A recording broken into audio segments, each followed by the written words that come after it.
This episode is sponsored by BetterHelp. October 10th is World Mental Health Day, and this year we are saying thank you to therapists. BetterHelp therapists have helped over 5 million people worldwide on their mental health journeys. That's millions of stories and millions of journeys. Behind each one of them is a therapist who showed up, listened, and helped someone take that next step forward. Moments in therapy, like asking the right questions, having a safe place to get emotional or cry, or small wins, they can change lives. This World Mental Health Day, BetterHelp is honoring those connections and the therapists who make them possible while showing how easy it is to get guidance from a licensed therapist online with BetterHelp. I've been doing therapy for over 2 years and I couldn't recommend it enough. It's helped me so much with relationships with my friends, families, even myself. It's helped me understand myself better, and it's just made for such a better life. It really has. With over 30,000 therapists, BetterHelp is the world's largest online therapy platform, having served over 5 million people globally. And it works with an average rating of 4.9 out of 5 for live sessions based on over 1.7 million client reviews. This World Mental Health Day, we are collaborating with those therapists who have helped millions of people take a step forward. If you're ready to find the right therapist for you, BetterHelp can help you start that journey. Our listeners get 10% off of their first month at BetterHelp.com/PFF. That's BetterHelp, HELP.com/PFF. The Buccaneers and the Seattle Seahawks, what a thriller this was. Game of the day. 38-35, Tampa wins it at the very end, 4-1 on the season. Baker Mayfield with 3 comeback fourth quarter wins now on the road this season. I think that he has got a case in the MVP race as well. Top 5 graded players that we had for the Buccaneers in this game in their win. Wide receiver Emeka Egbuka, who grew up in the Seattle area. Back home. 88.9 overall grade. What a start to the season he's having. Offensive tackle Tristan Wirfs, an 82.7. Tight end Cade Otton with a 79.1. Defensive tackle Logan Hall, a 71.6. What's the PFF grade on him getting blasted in the head with the football and then it just going straight to Levante David? Does he get a positive grade for that? I could look into that. You know, hard maybe. Depends how high you jump. That's what I'm saying. You know, I know you're always could be a heady play. I know you're always vouching for the Bucs. So let me look at it. Running back Rashad White with a 71.3. Good to see that with Bucky Irving not in the game, and then Baker Mayfield a 92.2 overall grade in this one. Rushing and passing grades included there. On Seattle side of things, tight end A.J. Barner, top man on the list with an 87.9. Running back Kenneth Walker, an 83.5. Defensive tackle Byron Murphy II, an 83.3. Safety Nicky Manwari back in the lineup, but he was banged up a little bit in this one as well, 84.1. Offensive tackle Abraham Lucas, an 81.3. And then Sam Darnold, a 79.3. Dalton, I think that those top 5s there, specifically with Seattle having 5 guys in the 80s and yet losing this football game, just goes to show how good of a game this was and how fun this was and how this is a legitimate playoff matchup. These two teams could absolutely be meeting somewhere in the NFC playoffs when January rolls around. What was the stat that told the story for you? I think for me, like you mentioned, just the back and forth nature, especially in the second half of this game, was unbelievable. And you look at EPA per pass for these two teams. I'm just going to go with both. The Bucs, 0.657, very high, good stuff. Seattle, 0.607. All right, so I'm like, you know what? When's the last time? How many times have we had opposing teams with EPA per pass figures that high? Turns out only been done 3 other times since 2006. The last time was week 7 of 2019, a game between Aaron Rodgers and the Packers and Derek Carr and the Raiders. That's a game of where both teams were this efficient in the passing game. Has not happened in 6 years. That's the type of shootout we got in this game. It almost reminded me, too, of, remember that old Peyton Manning, Tony Romo, Broncos-Cowboys shootout that, like, both guys played a perfect game, and then Romo threw an interception, and that was the difference. It was almost. I don't remember that game. You don't remember? That's a classic. Now I got to look it up afterwards. It was Peyton Manning versus Tony Romo, and they I think they both threw for like 5 touchdowns, and it was just one of the greatest shootouts ever. And then Romo throws one pick, just like kind of like Darnold did in this game, and that was it. And just game-winning field goal over. It was one mistake it came down to, and you mentioned the pick off Logan Hall's helmet, but both quarterbacks were just unbelievably good. Both of them.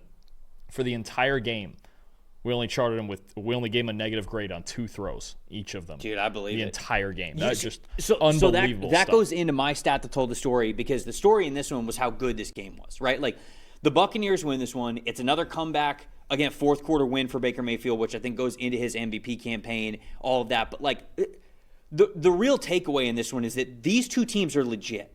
Like both of these teams, Seattle was down defensive starters, Tampa was down all sorts of starters, and yet they still were able to perform like this. When they get a lot of these guys back, I mean, can you imagine fully healthy rosters if these two teams match up in the playoffs? It's going to be fireworks. It's going to be incredible. And the stat that told the story for me, sort of going off of what you just said, with a limited number of negative plays in this one, Sam Darnold. What was the whole thing about him in his career? Seeing ghosts, can't deal with pressure. Even going to last year, those two last games that he played as a Minnesota Viking, those are the games where he was pressured and he crumbled under that pressure. In this game, both of these quarterbacks under pressure were fantastic. Now, I want people to remember this. You see that some passing grades out there that'll be 70s, 80s, sometimes low 90s, those elite grades like that. When you get under pressure, the really good passing grades under pressure are like in the 60s. Like that's a really good passing grade under pressure. 50s is like, okay, it's fine. 40s, 30s, okay, you're really getting affected by the pressure and you're probably having a handful of negative plays on your team. But to be honest with you, if you are low 70s, mid 60s, high 60s as a passer under pressure, that's a good score. Darnold in this one, 78.9 passing grade under pressure in the second half. Baker Mayfield, 80.1 passing grade under pressure in the second half. Now, I think Darnold had about 9 or 10 dropbacks that he was under pressure in the second half, and Baker Mayfield only had 3. So Darnold did have more, but both of those scores are fantastic, especially for in the second half, right? So the game starts, the defense is playing a certain way, they adjust in the second half, we get into the fourth quarter. These defensive coordinators know what they need to do, or at least know what they want to do, I think, against these quarterbacks, and the quarterbacks continued to answer. That is what made this game so fun, and it was so fun to see these two guys who have been journeyman quarterback around the NFL, now in solidified positions where Darnold signs that 3-year deal in Seattle, just like Baker Mayfield signed that 3-year deal when he was with the Buccaneers. Darnold playing really well to start the season, and this was a game where he could have crumbled, and he didn't. Now, if it was on the road, I'd give him even more props, so we'll wait to see a game where he's really heavily pressured when he is on the road. But kudos to him, kudos to Baker Mayfield, and we were all the benefactors of watching a really good game between two really good teams. It was just fantastic. And I'll tell you what, Trev, if you want to, on both sides of this, if you need a wide receiver, send a scout to Columbus. Just go to Ohio State, man. Just go to Columbus. Just go to Ohio State. You don't need to go anywhere else. As long as Brian Hartline is the wide receiver / offensive coordinator with the Buckeyes, just draft every Buckeyes wide receiver. And there's more coming, don't you worry. There's another one this year. There's another one next year. There'll be somebody else for the next 10 years after that. But first of all, Jackson Smith-Njigba, one of the best in the business in Seattle, obviously. He's having an unbelievable year. But Emeka Egbuka right now, especially with this performance, he's right this minute after week 5, which there's a long way to go. He's Rookie of the Year.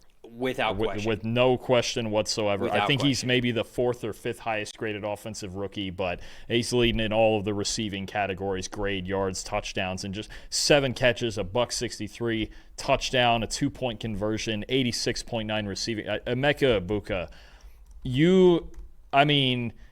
when he was drafted, we were like, wait, what? The Bucs took a receiver. What are they? Why? Because they have so many, right? And now, again, I think we've said this before, if you're Jason Light, you just go, maybe the rule is just draft good football players. And it'll all fall into place eventually because Chris Godwin started to look better in this game, I thought. Mike Evans is hurt. Jalen McMillan's out for a while. The Bucs and the pass protection, everything else. And aside from Mayfield just working all of the magic, Ibuka's been the next best player on this team through the first 5 weeks. I actually, at this point, we've gone from, wow, why did they draft a guy who might be their 4th receiver this year, to what in the world would their record be without him? Yeah. This is a below 500 team without that one player. Legitimately. And he is an absolute stud, making plays at all levels of the field, just far exceeding, especially early on, everything we thought for him. And again, maybe Jason Light's lesson is just, hey, that's position. If there's an Ohio State receiver on the board, just take him and let it fly, man. Just unbelievable stuff early on from Egbuka. Mayfield with a 93.3 passing grade in this game. He's my most impressive. He had 3 big-time throws, no turnover-worthy plays. He's got 10 touchdowns and 1 interception now this season. 14 big-time throws. He has 9 turnover-worthy plays. And so when I sort of bring him into the MVP conversation, I will admit he has more turnover-worthy plays than the other MVP candidates. I think than Dak, Stafford. If you want to throw Goff into that mix as well, like Stafford's the one where Stafford and Mayfield have the most big-time throws through 5 weeks in the season, but I think Stafford's turnover-worthy plays is like 3, and Mayfield's is 9. So if you're going along those numbers, and that means that Stafford's passing grade is a lot higher than Mayfield's is as well. But just an unbelievable performance. They've now, 4 out of the last 5 weeks, have had comeback fourth-quarter wins.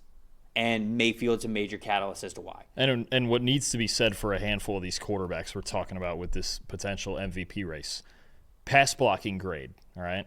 Mm-hmm. Tampa Bay is 24th. Working on it. They got Tristan Wirfs back. He's starting to look better. But it's a good note. The Rams are 28th. Dallas is 31st.